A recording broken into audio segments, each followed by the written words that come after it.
Hey there, it's Lisa Danforth. Welcome to Sustainable Leadership Live. I am your host, and I am so thrilled to have the sassy Stephanie Dalfonzo here talking about goodbye anxiety, hello freedom. Now, Stephanie is an anxiety expert. She's an integrative hypnotist. She's an author. She's a speaker, and so much more. And I say, let's jump right in, Stephanie, and start talking about how can we start minimizing that stress and anxiety and improving our sleep. Okay, no, just let's go. Thank you. So, first of all, let me just do a little clarification around integrative hypnotist. What the hell is that? Right? Like, nobody knows what that is. And it's because what I do is not like what other people do. I am a certified hypnotist, have been for 18 years. And hypnosis changed my life. It's changed the life of thousands of people I've worked with. But it's a part of what I do. I'm an integrative hypnotist because I've done so many trainings and certifications I couldn't even begin to tell you. And it doesn't matter what those are, it's that I'm able to meet you where you are. And then hypnosis will come into it, or emotional freedom techniques, or NLP. If you're like thinking about working with somebody, don't get hung up on what their title is, what their label is, because bottom line, it's not about me. It's about you and how can I serve you, right? So, oh, she wrote the book Goodbye Anxiety, Hello Freedom. So she must never feel anxiety, right? Right? So it's It not never about, goes away fully. right. It doesn't go away because it's part of the human condition, right? We have all dealt with stress and anxiety to greater or lesser extents. For the past 2.5 years, as not just our country, but the world, the stress and anxiety has just exponential. And it's not like, okay, now that somebody is saying that the pandemic is over, it's not like, oh, poof, now there's no more stress and anxiety. In some ways, it's up even more. So start where you are. Like, oh, that's not me being rude. That is one of the techniques for my book, Lisa. I want to see you yawn. I would literally just, come on, big ol' yawn. There we go. Okay, hopefully those who are watching, whether it's live or a replay, are going to yawn with us because it's so simple. And that's what it is about. It's about simple shifts that make lasting changes. So yawning is not because I didn't sleep well. I actually slept really well last night. It is because when we yawn, whether it's a real yawn, like an involuntary yawn, or a fake yawn like that, it stimulates the vagus nerve, which is the longest nerve in the body. And that in turn stimulates the parasympathetic nervous system, which is the rest, digest, and relax nervous system. So as you are through the day yawning, you're interrupting the stress cycle and giving yourself a rest. Another way of thinking about this, Lisa, is our hearts. We can learn so much from our hearts. So our heart beats, and then it takes a rest, and then it beats again, and then it takes a rest. So what we've been doing, instead of putting our foot on the gas, like the heart when it beats, and then letting up, we've had our foot on the gas for at least 2.5 years, nonstop. So when we take these short moments of calm, at many points, I have a little thing on my wall that has been there for years, and it says short moments of calm many times an hour. Then March of Can you 2020 repeat that came. just a little more slowly? All right, short moments of calm many times a day. Not anymore. A day is scratched out. So now it says short moments of calm many times an hour. Because I started with a new client yesterday, and she was like, oh, please don't tell me I've got to meditate 20 minutes in the morning. And I said, I'm the last person who's going to tell you that because it's not sustainable. I have been studying all of this for over 20 years, and I don't have a 20-minute morning meditation practice.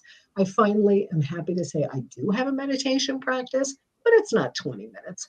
So if you don't have any kind of self-care like I talk about in practice, and I say, okay, Lisa, if you meditate 20 minutes in the morning and 20 minutes at night, your life is going to be bliss. Sends Zoom you is through the shut off. roof, right? Right. It's not going to happen, right? You're just going to like go on to the next thing. So when you can yawn at various points during the day, and that helps bring your stress level down, you're already making a great start. I would love to back up just a little bit and say, like you said, for the last 2.5 years, we have been on screech. We are in stress mode, overwhelm, burnout. There's so many that are truly at burnout. I think what's happened is we don't even realize it because it's just the way that things are. Yeah. Right? Can you give some suggestions or ideas or examples of how can we recognize that we're even in that totally anxiety mode, that it's not just who we are? That's a great question. It's a really great question because it's very difficult when you're in the middle of it. We experience what we experience, and then those around us can see things that we can't see.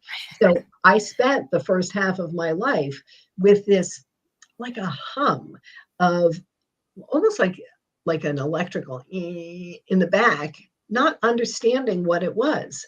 I spent the first half of my life walking around like, oh, my shoulder is supposed to be built like my earrings, right? And I was worrying about everything, only it wasn't just everything, it was always the worst case scenario. And it wasn't until I had my breaking point, which we all have a breaking point, and I realized that I needed to get some help. And I went to the doctor and got medication, and it worked for a very short time, and then it stopped. And things went out of control even more, which is when I started researching all of this. So, I had spent my whole life not understanding that I was a major stress monster. For those who have had it creep up, it's, what's the thing about, boiling a frog? You put a frog in boiling water and it jumps out. You put it in the tepid water and slowly turn the heat up, and it doesn't jump out. So that's what's happening for Right. us. So after like 6 months after we started the quarantine, dentists started seeing tons of patients coming in with cracked teeth. Yep, Clenching their jaws at night. yep. There was an article in the New York Times about it because it was so severe. Because what do people do? And I noticed this. It was interesting that you're asking this because I noticed this about myself the other day. I was like, my gosh, I'm clenching my jaw, which I don't do very often anymore. But again, just because I wrote that book, Goodbye Anxiety, Hello Freedom, doesn't mean I don't experience it. It means I'm prepared for when it Right. comes up, Tools. I know what to do. So if you notice that your jaw is a little bit tight, that's a good clue, right? If you certainly don't want to get to the point where you're grinding your teeth or you're cracking your teeth, but also excessive sweating. Like if you never sweat before and now you find like you're constantly sweating through your clothes, what could that be? It might be something else. I'm not a medical doctor. Don't play one on TV, but it's a good clue.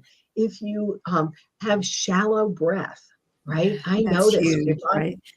oh my gosh, it's so huge because, and again, it's one of those things that people don't notice because it's just the way it is, right? I'll work with clients, and at the beginning, I'll see that they're only breathing here. Well, when you're breathing here, you're only getting this much oxygen. When you take a full breath, then you're giving your body all the oxygen that it needs. So there are these simple things. If you have, excessive heartbeats going on, right? Because that's what happens. You go into fight, flight, or freeze syndrome. Right. And what happens? We tense up. Our hearts start beating fast. Another one that a lot of people don't even know and don't think about is blurry vision.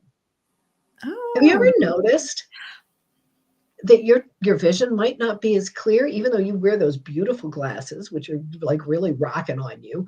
There are blue. times there are times when like your vision isn't quite as clear. Have you Hmm. ever noticed that? I have noticed that, and that is so interesting. I've never heard of it. It makes sense because I've heard we actually get tunnel vision. We lose peripheral vision and whatnot when we get stressed. We're looking for the exit. Right, because we're still wired the same way we were when we were living in caves. So, back then, that fight or flight syndrome was again, life or death, right? So we had to narrow our vision to be able to see where that saber-toothed tiger might be. But now it's not just, those kind of things. It's our devices are all day long saying danger, danger, danger. So another little hint that I'll give to people, and if anybody watches The Good Fight, I just saw this whole episode about this on The Good Fight the other day, and I was like, oh my God, this is Never heard of perfect. it. Oh, it's fantastic. Christine Baranski is phenomenal in this. So she goes on a digital detox and she stops doom scrolling. And it's a challenge for her because a lot of us, I was in a conference for Wisdom 2.0 about mindfulness a couple of years ago in this tiny little theater in New York City. And every single one of the tech leaders, including Tony Fadell, who was the inventor of the iPod and the first 3 generations of the iPhone, talked about how these are intentionally addictive, right? They are intentionally addictive. All of these devices that have the notifications, I, by the way, have no notification. My timer. That's it. Like we were talking about before we came live.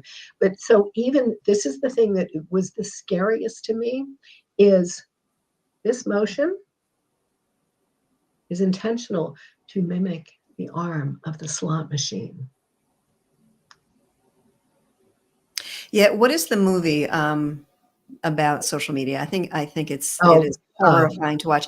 I also read a book called Stolen Focus by Johann. I can't remember what his last name is, but it's so good. It is such a good book. And we are living in stress, anxiety, overwhelm, all of that. And we don't realize that we just keep going in. Right. And so this addiction is intentional. And the more we, scroll, the more stressed we get. So again, I don't ever tell clients, you have to do this or this is homework. It's always extend an invitation. So I'll extend an invitation to you to see if maybe for the next 24 hours, you can limit how much doom scrolling. I'm not saying don't, okay, go cold turkey because that might, be too much. But to just pull back from a little bit and notice because, Buddha said centuries ago that what we focus on is what becomes our reality, right? So when we're focusing on the doom and gloom, of course we're going to be stressed. Yeah. And we are hardwired, I think, as humans to look for, like you said earlier, that worst case scenario. It's just hardwired in us.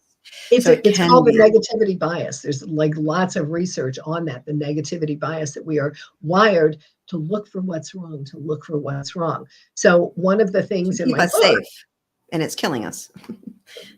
Yeah. What a dichotomy. Yeah. So one of the things in my book is what's right now. And so I'll ask you, Lisa, for you, what's right now? You are asking me. Sitting here with you and listening to you and sharing you with the audience, because this is such a powerful, simple but powerful tool, just understanding these little tools that can shift how we're showing up and really impact our lives and our relationships. And thank you for using the simple word because that's what it is. It's all about simple, right? So what's right now is one of the techniques in my book, and it's literally to get you to interrupt the stress pattern, right? So we're, again, that foot on the gas pedal, right? Oh, just stop, interrupt. What's right now? What's right now is I'm having a great conversation with you. Hopefully we're sharing this and impacting even one other person. What's right now is I got my sweet rescue dog, Maggie, who's the love of my life, down on the floor snoring, right? So, when I experience this, I'm looking for gratitude. Sean Agor, who has the coolest job title ever, he's a happiness researcher.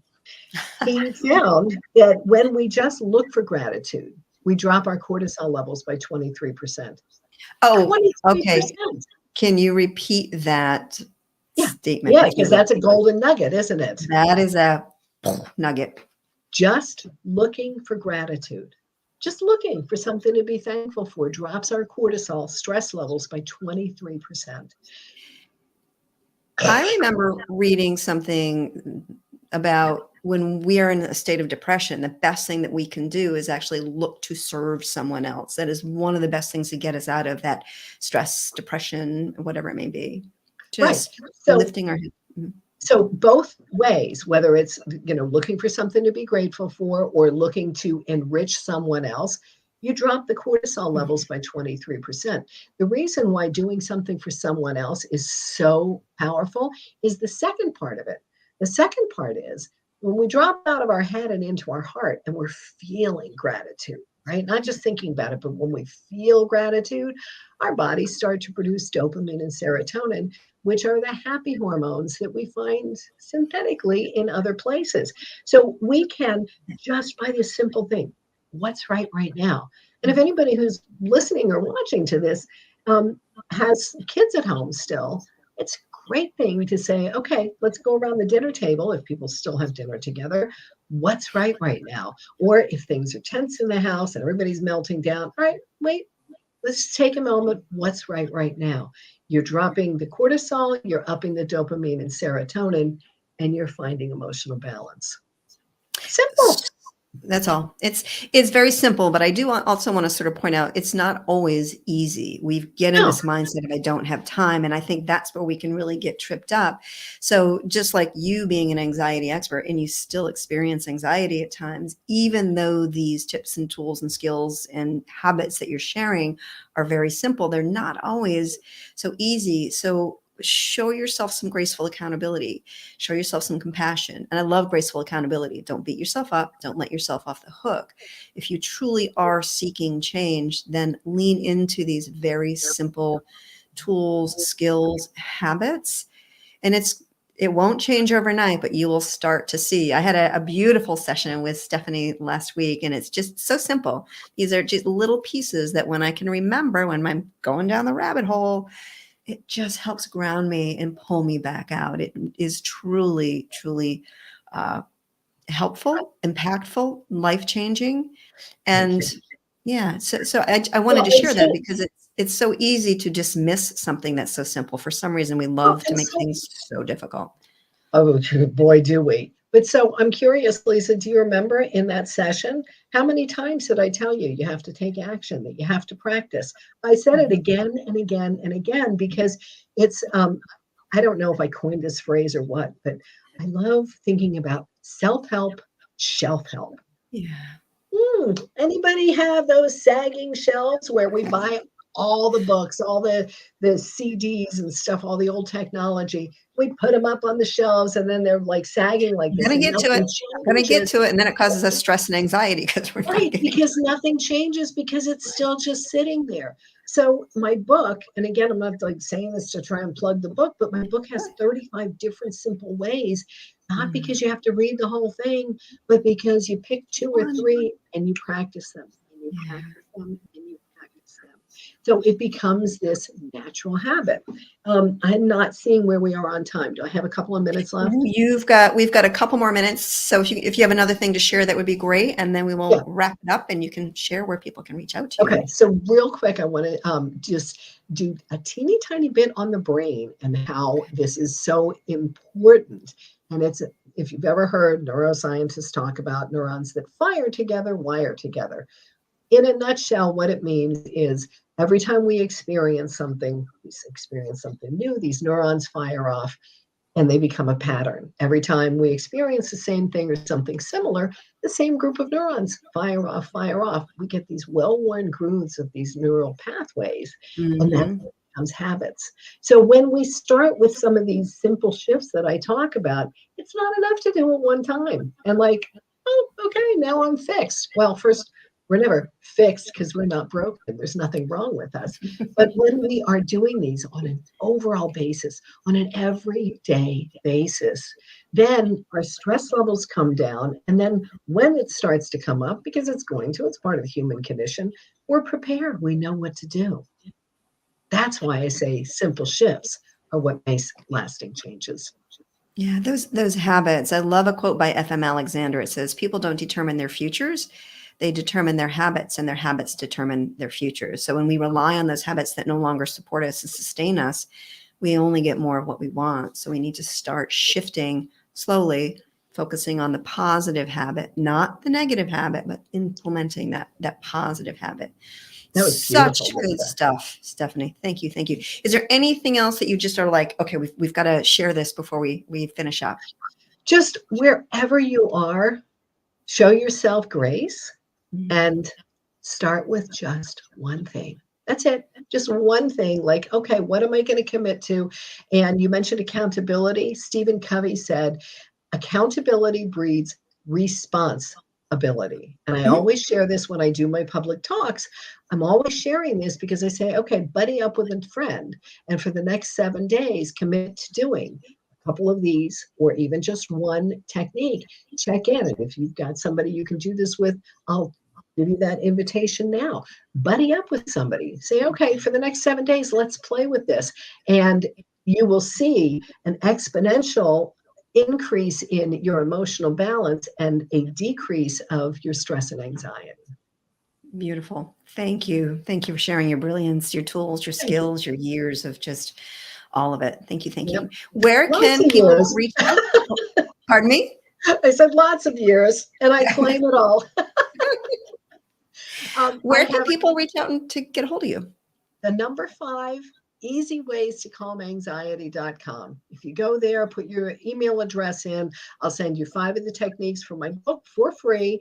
And then I send out occasional information. I don't spam people. And what I share, I think, Lisa, I just share from my heart, like, oh, here's something I think is going to help you.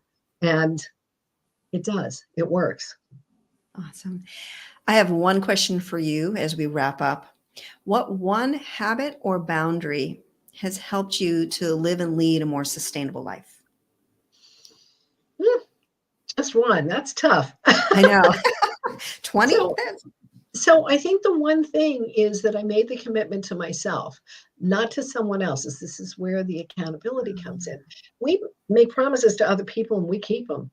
No problem. We don't make promises to ourselves and we don't always. So at some point, I made the promise to myself to say, okay, I'm going to commit to doing at least one thing every single day. Every single day.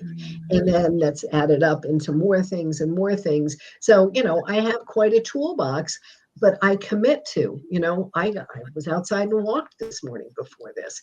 I commit to making sure that I'm doing something for me. I'm putting my oxygen mask on before I help others.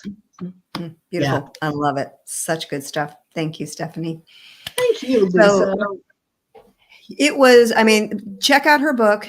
Again, 30, how many, 30 some odd 35. different simple things. And if you just started with a couple, just amazing. And then get that freebie so you can really start today.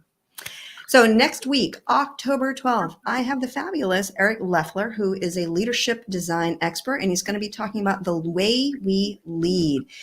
Fascinating guy. He and I have had multiple conversations and we can talk for hours. So much great information. So please join us next week, October 12th, for the way we lead. And Stephanie, thanks again. I cannot thank you enough for just sharing your brilliance and helping people to decrease their stress.